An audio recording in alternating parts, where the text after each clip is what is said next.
See, I'm gonna have to go against it here. I like the UCK lineup. They can pretty much go all out push power, use Pharaoh to initiate on the heroes if they're trying to defend them, and meanwhile FA can join them in the push with their skeletons that do a lot of damage to the tower and still get farmed off of it.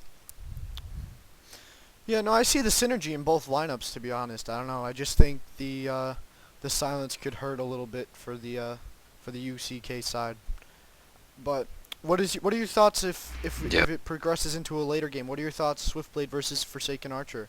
With well, I guess they don't really have a semi carry on the Legion side, but with a semi carry engineer to assist FA, what are your thoughts? I think it's going to come down to how well Vega can defend their pushes off. Like, if they're defending all their pushes, FA will probably be the only one with farm. But if they can't defend their pushes, then all of their team is probably going to be a lot more farmed, and I think UCK will win it like that. Looks like we could have a first blood here on UCK. It's going to be up to Swiftblade. Can he get that second auto attack? Doesn't look like he's going to be able to do that, but they did manage to do a huge ton of burst damage right there, and that's going to keep that bottom lane off pretty hard, and that's a rough start for that UCK side and the bottom side.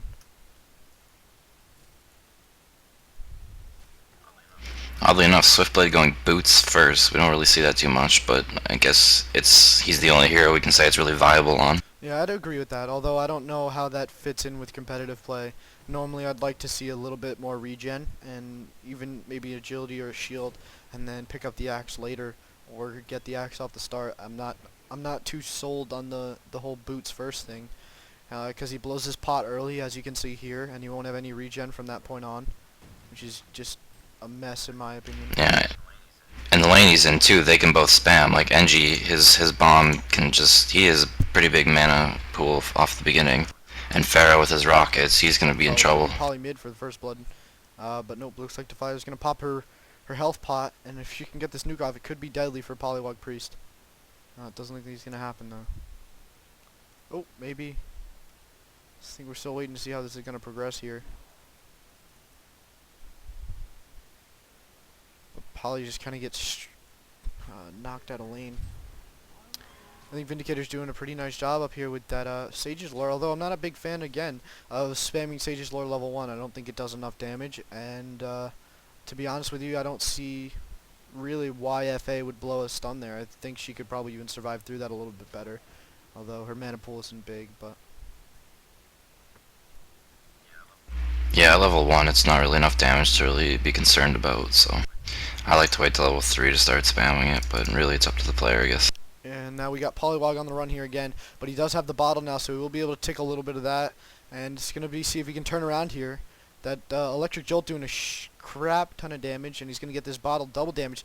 Looks like first blood's up top there, but Polywog moving in on this Defiler. Unfortunately, he does get a miss, but I'm guessing we're going to see an electric jolt. Defiler now down, less than 30. Can Polywog seal the deal, though? I'm not too sure. Doesn't look like it's going to happen. Defiler's going to scoot away here, maybe?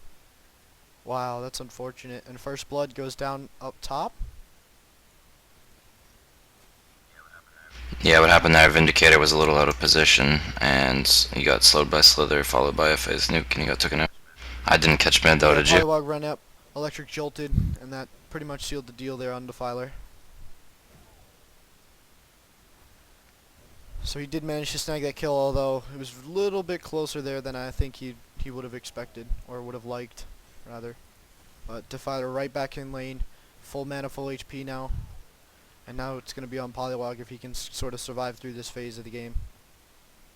Although I have to give credit here to UCK. They have great ward placement here in the bottom, giving him sight. They always know where this Plague Rider is on the side, so they know what's going down. And I wouldn't be surprised if we saw them attempt to even gank Plague off on Swiftblade, just leaving Swiftblade in lane and just seeing they can pick off this this Plague Rider as soon as they can.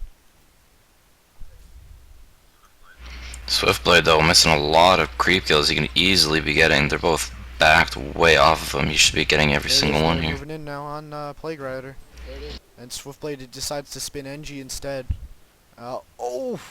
Engineer making it out, 28 HP. Just barely. That's rough. Looks like Defiler's got a loop. We have the Filer moving on the mid though. Double damage. This could be bad for Polywog Priest. He's at low health. Yeah, there he goes. And down he goes, 2 shots. Well played there by Defiler, though.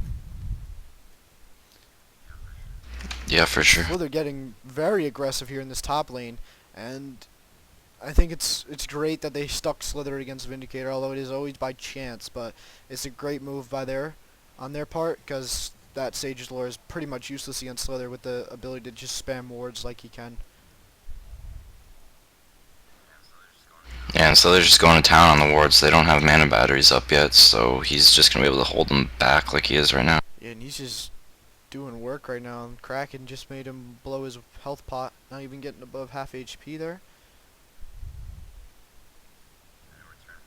And in return, Forsaken Archer's leading the creep kill board right now with 18.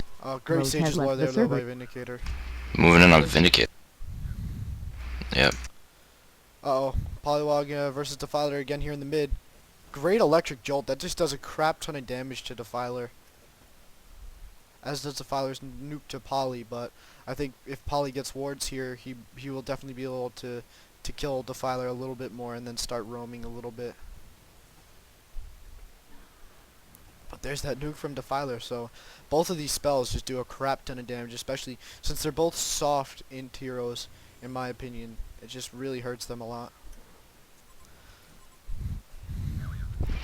Now we have the 2 pushing ultis up though. We'll see if any team wants to take advantage of them. So Slither's gonna...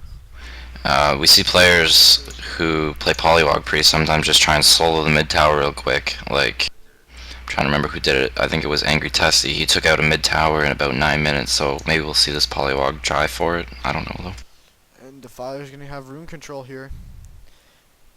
And Slither actually came down into the middle lane. He pulled off because it looks like they're gonna turn on Kraken here. Kraken is definitely gonna go down. Kill for Slither there. Vindicator now in a lot of trouble here. We got TP's in top though by Polywog Priest. He is level 6, so let's see what he can do. Nothing. Nope. Slow is gonna keep him back. And Kraken though, he was standing way too far out there. I mean, if you have no creeps, you shouldn't really be in front of him. yeah, and that's definitely gonna hurt his team into the later stages of this game. Swiftblade could also be in trouble here. I'm guessing we're waiting for this Pharaoh nuke to come off CD. It is. There's the nuke. Plague just barely standing 2 HP. Oh! Whew. And that could have been settled with 1 creep attack. Up top though, Poly trapping Forsaken Archer in the middle of his wars. Slither though, trying to go and Vindicate. Was that a smackdown? And Slither's gonna be alright though. Uh-oh. Vindicator could be in trouble if this rocket's got accuracy. And I don't think it does, so it should be alright. Oh, Swiftblade though. Oh, had he have not been in mid-spin, he would have been dead. Although I'm really kind of distraught here about this Swiftblade build. Just goes straight phase Rose boots, has which I'm connected. not a big fan of at all. No, I'm not either. He's definitely having trouble in his lane down there. He's sitting at 20 creep kills. He could be doing a lot better. He's got purple on his team, which is Polywog Priest, sitting at about 30 right now. And then on the other team, no one really up with Polywog Priest right now, but FA and Defiler both have a good amount themselves. Polywog goes down the mid. And Kraken Wow. is barely escaping with a quick tsunami charge, but I don't know. Vega really needs to settle down here. They need to get that Kraken portal key up. I mean, Swiftblade is getting some decent farm, but his build is just not... I don't know, I'm just not satisfied with his build at this stage in the game. Okay, and we're gonna have a push on the mid here by Slither and Defiler. The wards and Defiler's ultimate is just a powerful combo when it comes to pushing. And the tower is just going down slowly. It's gonna be uncontested there. Oh, they got one port. Oh! Probably won't be able to do much though. Oh, and he gets the deny. Maybe for a little bit of defense, but I don't think it's going to be enough. Polywog just harassing like crazy here. Or Slither. So Slither makes it out. Defiler could be... Nope, Defiler's going to make it out as well. But a good attempt there from Polywog Priest. I got to give him a little bit of credit there. Although it does put Defiler on that serial killer streak. She's got phase boots now, so... No, he's really